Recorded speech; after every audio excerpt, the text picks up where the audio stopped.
What's going on, everyone? Vince here with Life with Vince Luu, and today I will be reviewing this Polar Vantage V2 multi-sport watch. I'm going to go over what I like, what I don't like, what I think is neutral, take you through the watch itself, and then give you my overall thoughts. And I do have to preface this with this Polar Vantage V2 watch. This was given to me for free by a PR agency that works with Polar directly. They reached out to me via email, asked if I wanted to do a review video on this watch for a free watch. I asked them if it can be a non-biased review video. They said yes, so here we are. Now I am doing a non-biased review on the Polar Vantage V2. So let's get into the things that I like about the watch. The very first thing that I like about the watch is the aesthetics and the looks. Honestly, I am a big fan of the Polar Vantage V2 in terms of the looks. I really like that big circle face. It's really thick, and yeah, it is a little bit big on my wrist, but that just tells everyone that I am a serious runner.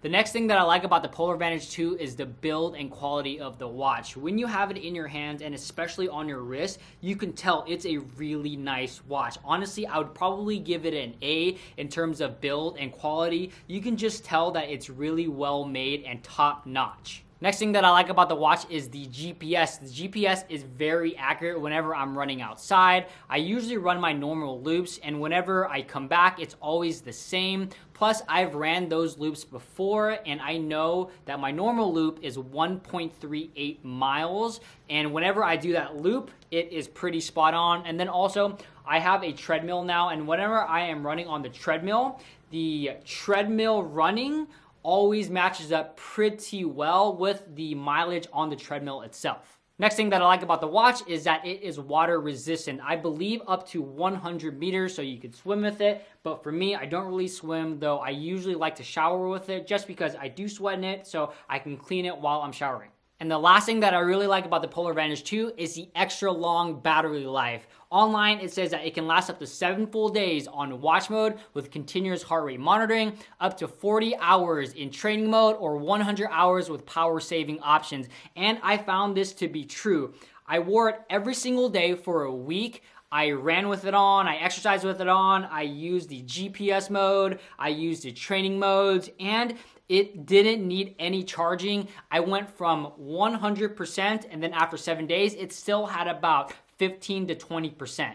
So let's get to the things that I don't like about the Polar Vantage V2. The very first thing that I don't really like about this watch is that it doesn't automatically sync after my workouts from my watch to Strava. It's just a little inconvenient. I physically have to go into the Polar app and then click through my watch, physically sync it, and then once it syncs to the Polar app, then the Polar app syncs with Strava, but it doesn't do this automatically, and again, it's just a little bit inconvenient.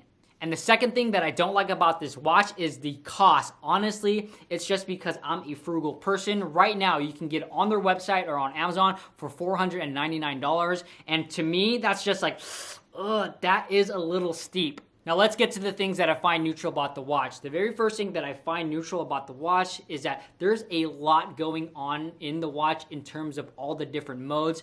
Honestly, it could be a little overwhelming, so it really just depends on you whether you like all those modes or you want to keep it simple. For me, I am more on the simple side. I'm glad that there are a bunch of different modes, but to be honest, I probably won't use all the different modes. I'll probably only use 2 or 3, though again, it all depends on you. The next thing that I find neutral about the watch is how the watch charges itself. As you can tell, this is the charging cable. It has a little red line, and with that, you have to line the little red line up with the back of the watch, in which it has a little red line too. I think it would have just been a little bit better if it was able to charge from both sides. So it's not a too big of a gripe just because I don't have to charge it very often. I only have to charge it really once a week. I have to mention that this review is limited to how I personally use the watch. I don't use a lot of the features that comes in the watch, though I wanted to point them out as some people may find value in these features. So here we are on the Polar website, and I have the Polar Vantage V2 page popped up. I'm just going to scroll down to the features. So advanced wrist-based heart rate, I like that. Ultra long battery life, great. Connected GPS, great. Color touch display. And here are the features that I don't really use all that much or at all, basically. Running performance test, cycling performance test, training load pro, recovery pro, leg recovery test, nightly recharge, so that measures your sleep, I believe, route planning with Komoot. No idea what that is, though it's probably something similar to how to track your runs, music controls, and other smartwatch features. I don't use my watch for music, but it has that capabilities. Running power, sleep plus stages, FuelWise Smart Fueling Assistant, Hill Splitter, FitSpark Training Guide, Strava live segments, free running programs, sport profiles, energy sources, swim metrics, serene breathing exercise, and a running index. So this watch has a lot of features. I'm excited to slowly start using all of these, but at the same time, I don't really think that I'll use most of these, just because for me, the main thing that I use this watch for is running, is the GPS, and also just to use it to tell time. So let's get into the watch itself. 2 buttons on the left, 3 buttons on the right. Here is what the back looks like. You clip the charger on this side right here with the little red dot. Line up the red dot with the charger. And in terms of the buttons, this is the backlight button. This is the back button, or it also starts all the different modes that you can do. And then also, as you just saw, it's touchscreen. So if you want to go notifications, swipe up. If you want to change the modes, swipe down. Left and right, different types of functions. This red button is the enter button, and then these are up and down buttons. So go into the different modes, click this bottom left, and then it takes you to all the different options. Right, so you can either swipe or you can go up and down. So fueling, timers, watch face views, tests, settings, etc., etc.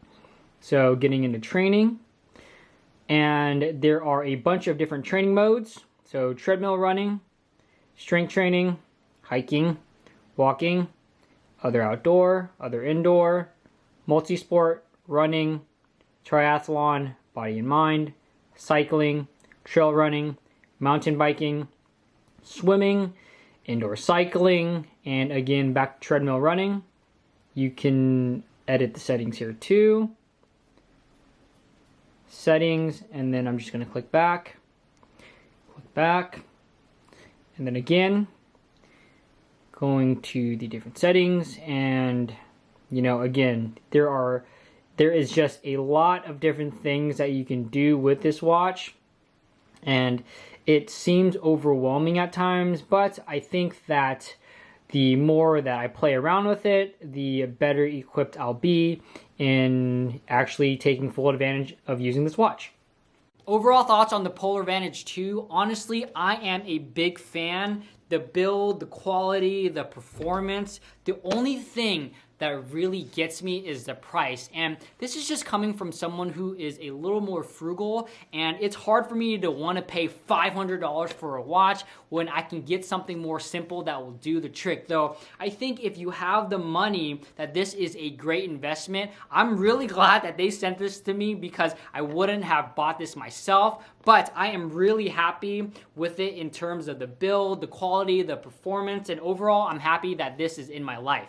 Thanks for watching. Hope you all enjoyed that video. Please let me know down below if you have any additional comments or questions for me. Would love to hear from you all. Please give this video a thumbs up. It really helped me out. And if you haven't already subscribed to my channel, consider subscribing on this YouTube channel. I talk about a bunch of different things. I do review videos like the one you saw today. I talk about ultra running, powerlifting, jiu-jitsu, my career as a California real estate agent. And the great thing is I come out with daily content. So there's a little bit of something for everyone. If you want to catch another one of my videos, there's a video right here and there's a video right here. See you all tomorrow.